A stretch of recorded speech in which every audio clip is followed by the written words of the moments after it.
Shall we begin? Let's get started. Hey, Mom, can I have $20? I gave you $20 yesterday. Futures Academy in Victoria is a different kind of school. We use the individually designed educational achievement plan to build a program for your child based on their needs, strengths, and struggles. If your child has had trouble in public school, perhaps developed anxiety or fallen behind in grade levels and achievement, give us a call. Our number is 361-433-0322. You can also check us out on the web at futuresacademyvic.com. I look forward to hearing from you.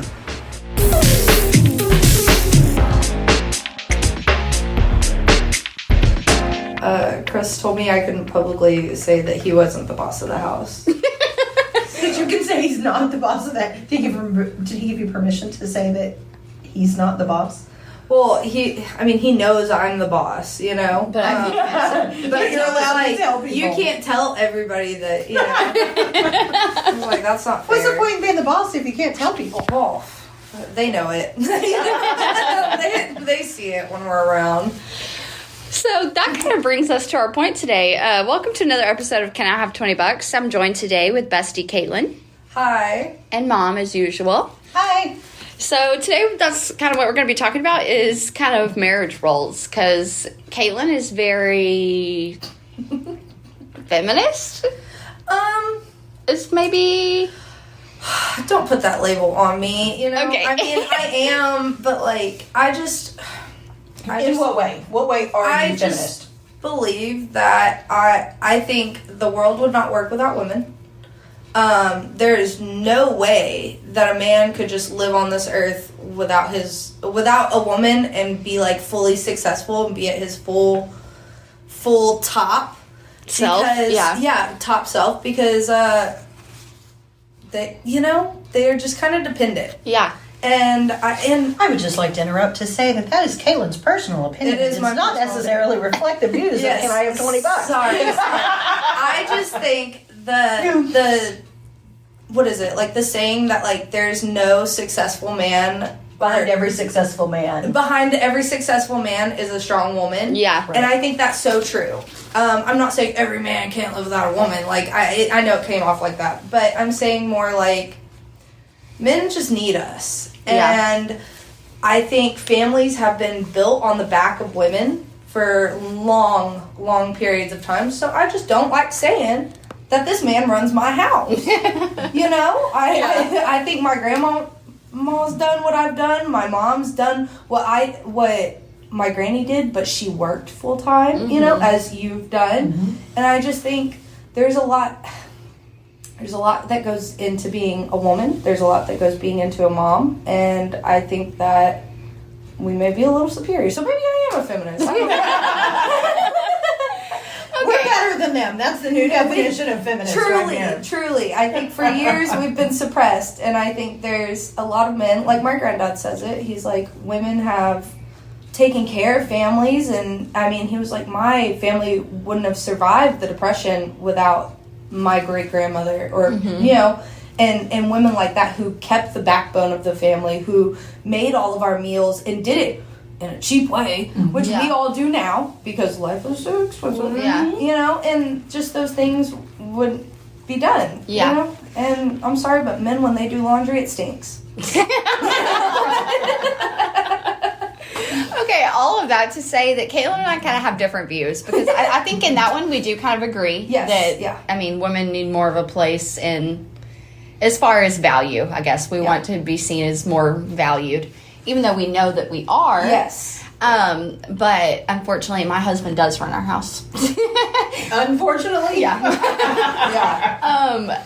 And I joke with him that this is my house, these are my pets and my kids and all my things, but I mean, realistically, I couldn't have it without him either. Yeah. I don't have a job. I mean, but I mean, not that that's really the situation, but Yeah. I mean, I kind of in a loving way tell him stay in your lane because like I run this house, I do all the grocery shopping and the caring, and you know, Absolutely. you know, and so I think it's important that we both have our roles. Yeah, for sure.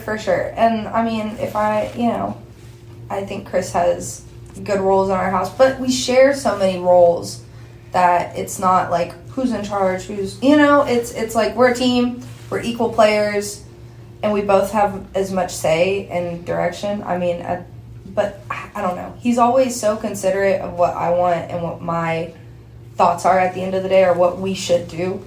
That's, which is what I really want. Just Chris. Which is what I want in my man. And so I think I've met my partner, and I've found what I wanted in a man, and that's not for everybody. Sometimes people just want to be like, yeah, okay. I would like to not make all the decisions.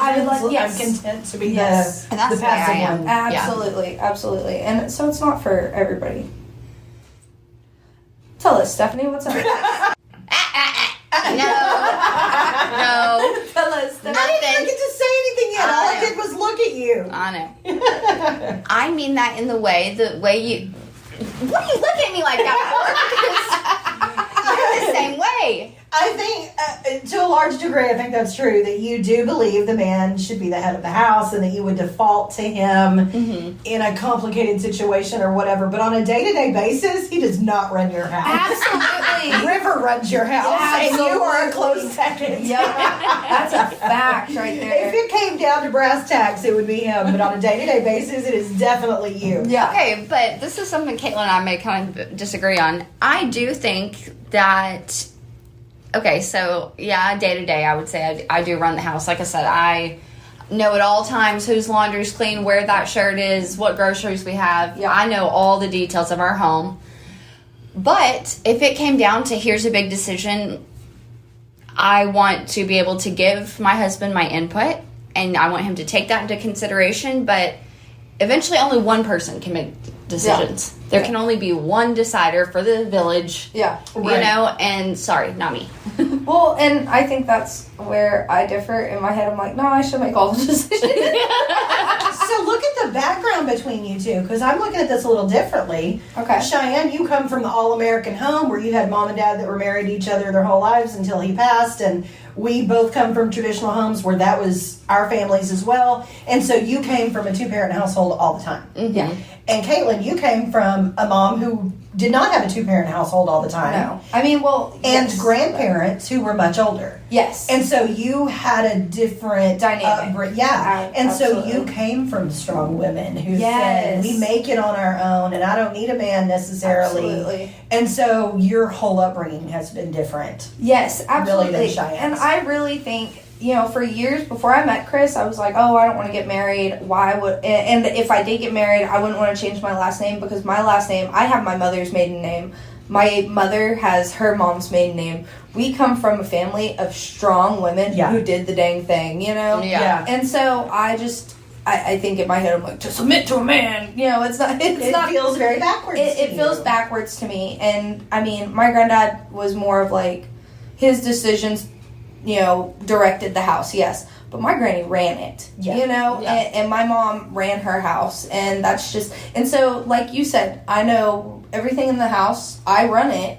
And so when you're a kid, she's running it. Yeah. She's running it. Right. Like, it's not dad doing Dad only steps in when there's a problem. Yeah. He's like maybe the mediator, but, like, she's saying what goes. Like, which is also... I mean, because I saw that modeled, I saw my dad take my mom's opinions and thoughts into consideration, because you know more about the house and what the kids are up to or whatever. Well, they were also a team. You know? They were a team. Like, y'all were very much wanted to work on it together and come to a conclusion together. Yeah. And I think we did a pretty good job of that. Now, we may have fought about it behind closed doors, but to y'all, we gave a presented, united closed doors front. is in the living room? No, I'm kidding. That was once. I don't know why you gotta bring it up. Hey, whose family doesn't? And is it really a fight if it's not in the front yard? I know, right? If the cops don't... No, I'm kidding. Yeah, it wasn't but that really. bad. That's funny.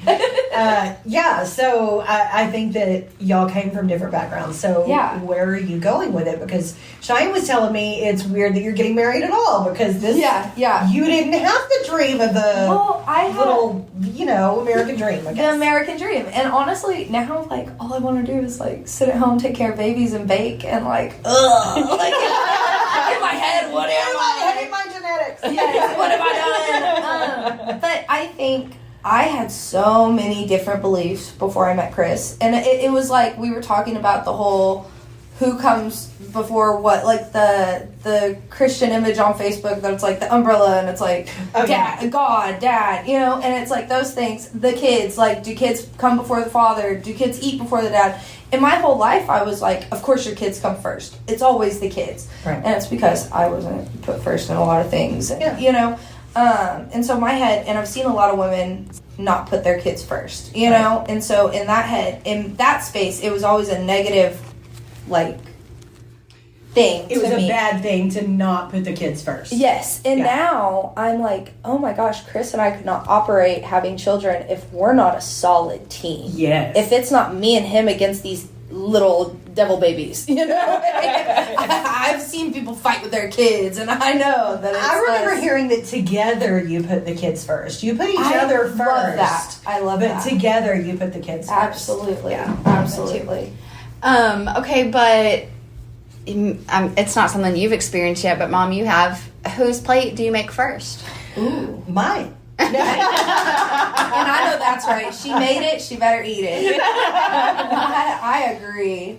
Let's see. When the kids were little, it was the kids, because we would both fix y'all's plate. There were 3 of you and 2 of us, and so we would fix y'all's plates. And let them cool down. Yeah, but if we're if we're at home, first of all, he and I eat different things. Yeah, He's eating potatoes, and I'm a little more vegetable person. And so I fix his, and then my plate requires more. Yeah. So he's got a baked potato with nothing on it but butter and cheese, and I've got a baked potato with 34 ingredients on it. Yeah, you know? yeah. And so I go ahead and fix his plate and take it to him, because if I don't, it's going to be cold. Yeah. Why do I care? It's not my plate. Yeah. I can yell at him to come in here and get your plate. Yeah. And sometimes I do, but I've fixed it. I fixed it, but I did it for you. It's just already... I mean, I'm in here anyway. Why not? Yeah. Honestly, I think it's really just situational, you know? I think so, too. It's situational. I usually try to fix Cade and Rivers' plate together. Rivers is a little bit more difficult because Cade, he's picky. He's only eating the pizza, whereas Rivers eating, like, pizza and fruit and something, you know?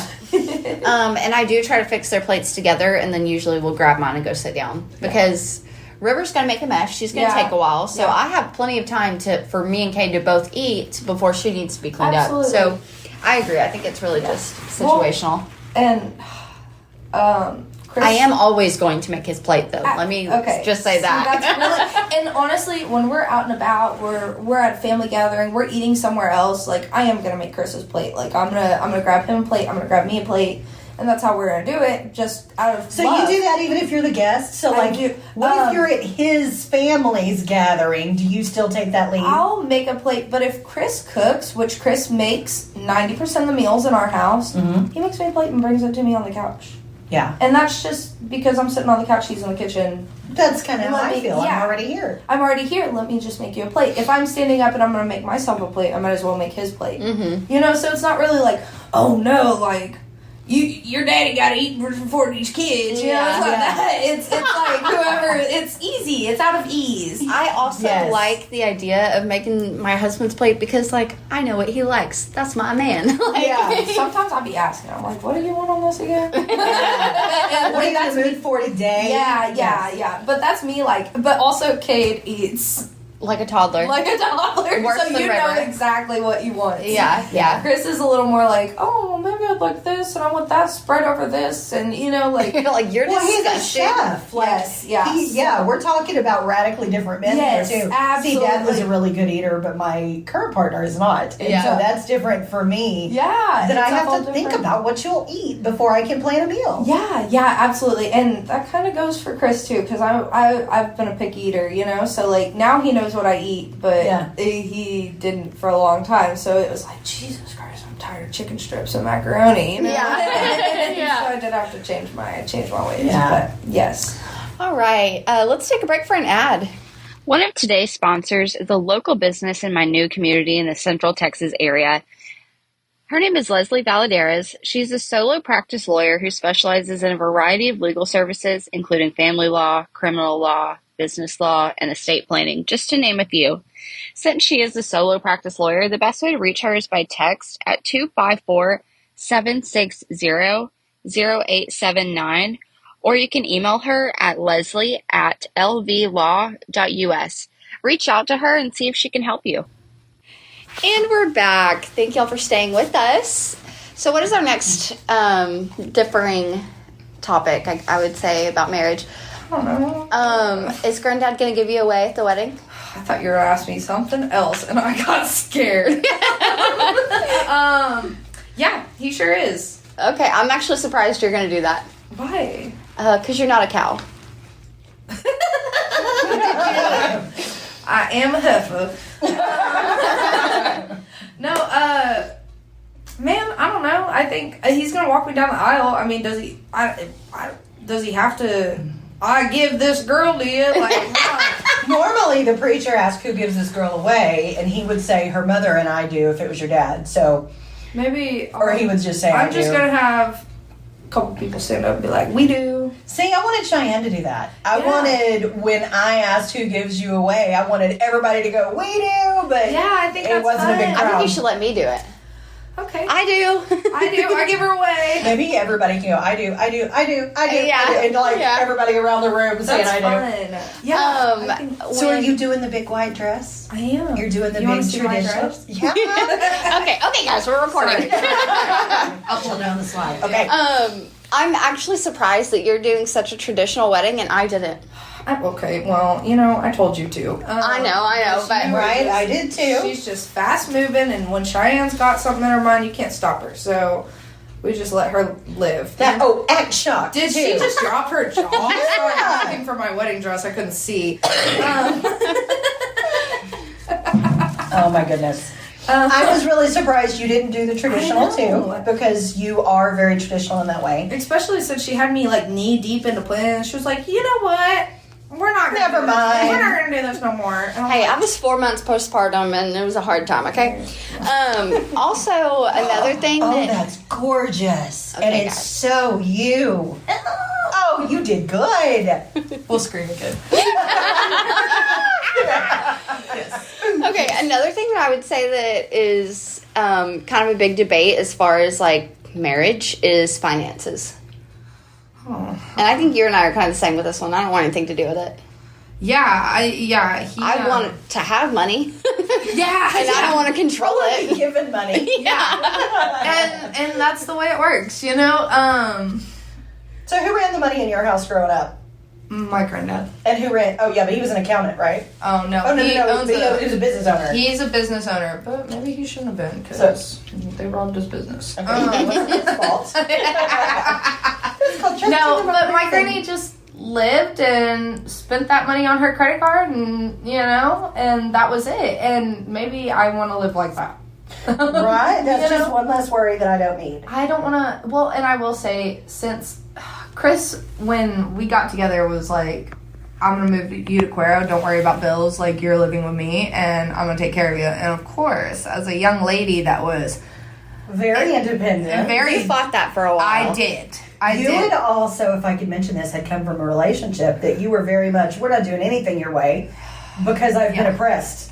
Yeah. And I'm not doing that anymore. Yeah, well, and, like, I paid for everything, and, you know, so, like, I was just used to doing it on my own, and so I fought that for so long, and now, like, it really is something that, like, you see on Facebook and all these things that are like, oh, well, when you meet your partner, you meet, like, a new level of softness, and he softened that core, and now I'm like, take care of me. Now you're wearing pink and throwing parties and baking bread. And making bread and having fun, and it's I like the softness, you know, like I like not having, well, and don't get me wrong, I worry about a lot of things, and there's a lot of things but Chris is a stressor, and he stresses about everything, and like he stresses about money all the time, and so it's just like, I know he's got us, you know, he's okay, we're okay, and if there's something that like I need to worry about, he's gonna let me know, and we're gonna talk about it, but it's just, it's nice to not have to be in charge of all that stuff. For once in my life, like, since I was 18, I've been on my own, you know, and I've been paying for my own place and my own things, and I've been struggling, and so it's nice to not have to struggle. And he loves that. He wants to do that for me. And I really didn't understand that men want it, like, a good man wants to do that for you until my granny died, and I talked to my granddad about it, and he said that, he didn't know what to do with his life anymore after she had passed, because his one mission in life was to provide for her. Right. And make her life soft. So now what do I do with all that? So now what do I do with all that? And now he just works every day. But, you know. I think that's also a thing that doesn't happen. I mean, it's rare that we find men like that now, I think. Yeah. That's an old value. Yeah. You know? I'm so glad there are no men listening to this right now. Y'all better. There's a lot of good men out there, and we know that's true. However, in y'all's age group and younger, which is low to mid-20s. Yeah. That age group, those men are harder to find for the same reasons that we're talking about. They weren't raised in the same kind of household that has strong two parents and raised to be a lot of what we would call a man's man. And I realize this is very sexist, and I'm very sorry. I'm using the language of what the culture is, not necessarily what I agree with. Yeah. And I think a lot of people have grown up with split households and moms who just do all of it. Right. They do the dang thing. You know, they go to work, they take care of the house, they beat your butt if the meat isn't defrosted out of the fridge because they've been at work all day. Yeah. No, they can't stop at McDonald's. They've been at work all day. You know, so it's a different thing now, or to a lot of people, and a lot of men our age were like, well, my mom did it. Why can't you do it? Because I don't want to. Well, and because I don't have 700 places to... I mean, your mom didn't have 700 places to be. Yeah, and you're here too, dude. Yeah. And you're here now, so... And like it or not, I have to deal with you. Yeah. Like, you're not as easy as you think you are. Yeah, we gotta do this together. And that's what it is. It's a partnership. I remember Bubba telling me when he came that he doesn't take up much space. And that's true, he doesn't. But... you do require a lot of attention. And, like, you forgot to mention that. Yeah. Before you moved in with me. I told you I was a lot. You didn't disclose this. Nope. No. He's really, I wouldn't get anything for it. But yeah, he very much is. He's a simple man. That But guy he's likes like, you to know, chill. fix dinner a few nights a week and pay attention to me, touch me occasionally, and I'm happy. Yeah. You know, Chris. I mean, it's just simple. Chris actually likes to talk 24/7 to me, and I also like to talk 24/7 to him. I'm so jealous. I wish my husband would talk to me.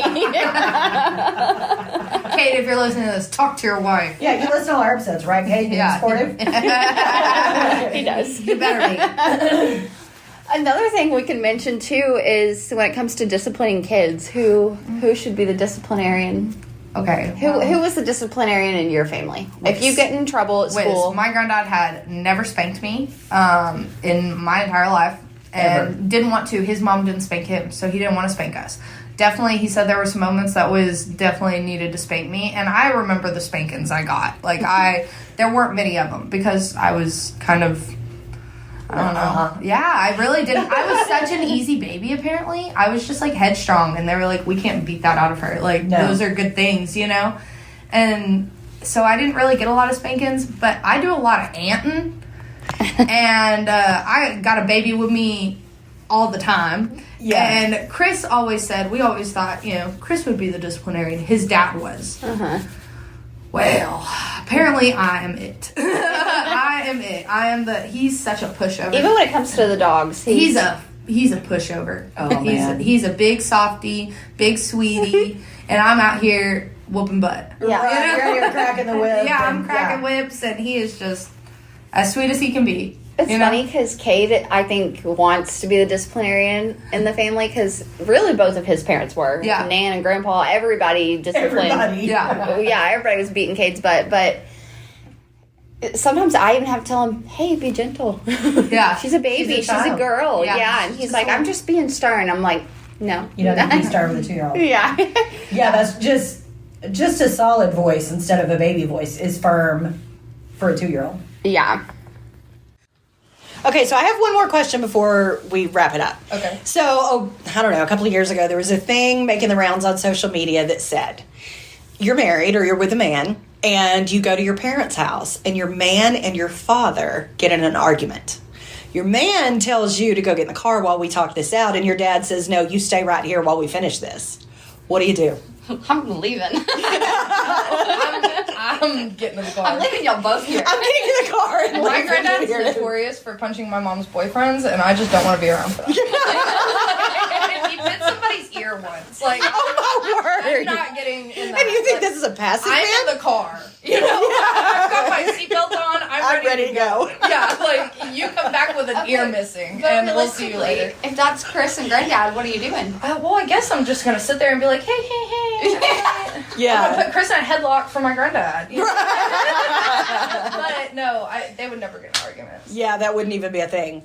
Yeah. My answer was that my dad is very quiet and reasonable and passive too, and if somebody's arguing with my dad, there's something crazy happening. I'm not going anywhere. Yeah. But no, I left Daddy's house, and I'm with the man now, and if there's a boss, I say that with air quotes, but if there's a boss in me, it's him. I think if Kate and Dad had gotten into a fight, it would have been them against me. So, 100%. Oh, that's definitely true. He and they would have gotten along so well. I'm telling you, they would have bullied the crap out of me. Yeah, they would have. I think that's a really great note to end on. What do you think? Yeah, Cheyenne, you can shut us up now.